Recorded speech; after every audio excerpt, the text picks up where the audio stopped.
In this video, I'm going to be grading all the new Knight skins in Brawl Stars. This was overall a pretty simple theme for a new season, but honestly, it came with some absolute bangers. If you're unaware of how the grading system works, I'll quickly put it on screen here, S being the best, F being the worst, and I'm also including the price bonus. We have 8 skins to grade in this video, so let's get right to it.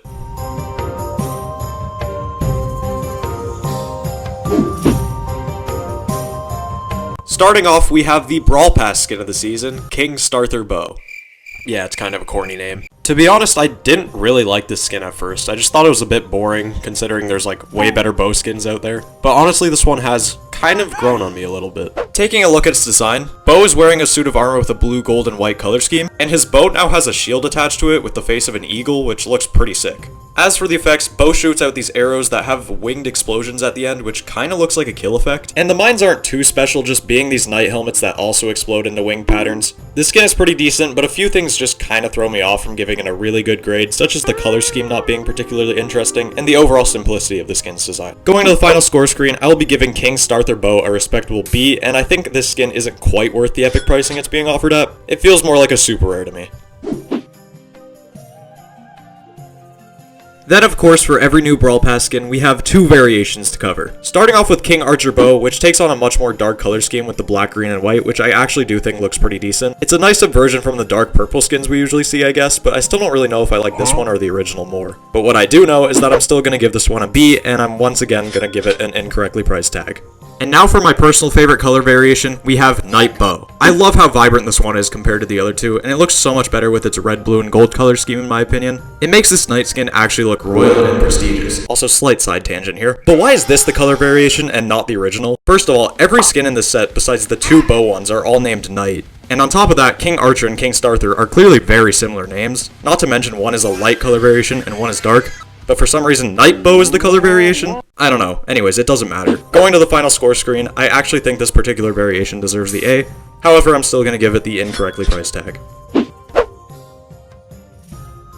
Am I the only one that thinks the skin looks very, I don't know, odd? Taking a look at its model, we can see Amber is wearing this dark armor, but the thing that throws me off with this skin is the head. Her face just doesn't really look like Amber, and I don't really like that her hair and headpiece represents a flaming torch. It just looks a bit weird. For her main attack effect, she shoots out black flames, which kinda just looks like she's shooting out oil. And for her super effect, while being similar to the default skins, has these really cool little souls coming from the flames, which I actually really like. Anyways, taking the skin to the final score screen, it's not bad, it's just kind of strange looking to me. I'm gonna be giving it a B, and I do not think this skin is worth epic, more so super rare in my opinion.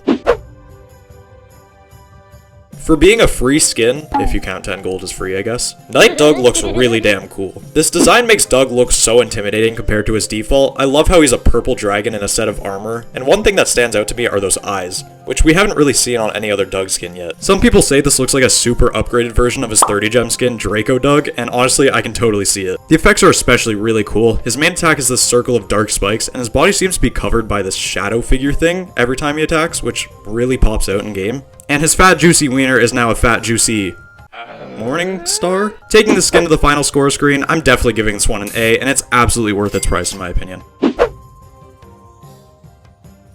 This skin really stands out to me because ever since Lily released and I saw her default design, I always thought this brawler would be perfect for a night themed skin. I mean, look at it, tell me you can't see the vision. And now here we are, and it's even cooler than I imagined. Taking a look at this design, we have Lily in this silver and gold set of armor with a big red cape and cool shield on her back. And I love the little detail of the vines growing out of the knight armor, taking into account Lily's whole plant-like character design. Her main attack effect is just a little sword jab, nothing too special, but not really much else expected there. And her super is now that shield that you see on her back, which is a really nice detail. Taking it to the final score screen, I'm easily going to be giving this one an A, and although I really love this skin, there's nothing here that truly justifies its mythic pricing for me. So I do think it should be bumped down to an epic. Say hello to the reason this video was delayed for 2 weeks! Anyways, Knight Jacky finally released after so long, and luckily I do think this skin is genuinely really good. Taking a look at its model, we have Knight Jacky in this white and gold set of armor, and her jackhammer is now replaced with this very thick sword, which is pretty funny. As for the effects, the main attack has these sword slashes coming out from the ground in all directions, which is really fun to look at, and her super is this cool design with wind circling around it. Now I know the skin is relatively simple, which is why it's not super popular, but personally I just love the polish and design of it a lot. Unlike King Starther Bow, I think it just looks a lot more shiny and more noticeable in game. Going to the final score screen, I'm going to be giving this one an A once again. And I'm sorry, I like this one, but there is absolutely no world where this skin should count as a mythic. It just simply doesn't. Definitely incorrectly priced, should be epic instead. And for our final skin, we have Knight Belle. This is actually the last Supercell make skin ever announced to be added in the game. Seriously, where did the make campaigns go? I really missed them. Anyways, I think it actually translated really well into the game. Taking a look at the model, Belle has this glowing blue skin and wears this white and gold looking armor, while holding a giant sword for her rifle, which is pretty rad. The effects are honestly the standout of the skin for me though. I love the mark effect being this really cool looking circle with patterns, and the super is this awesome sword with chains, which I love as well. Taking the skin to the final score screen, I will once again be giving this skin an A, and I don't know what it is with this skin set, having 3 mythic skins for some reason, but none of them have truly been proven worthy to me to be that extra cost. So unfortunately, I'm once again gonna have to give this skin the incorrect price tag, making Knight Doug the only skin in this set that I think is accurately priced. And there we have it, every Knight skin graded. This is going to be my final video before I go back to school. It's also going to be the final video of this current update because we got an entire new one coming out very soon, which is very exciting. Anyways, I hope you enjoyed this video and I'll see you all later.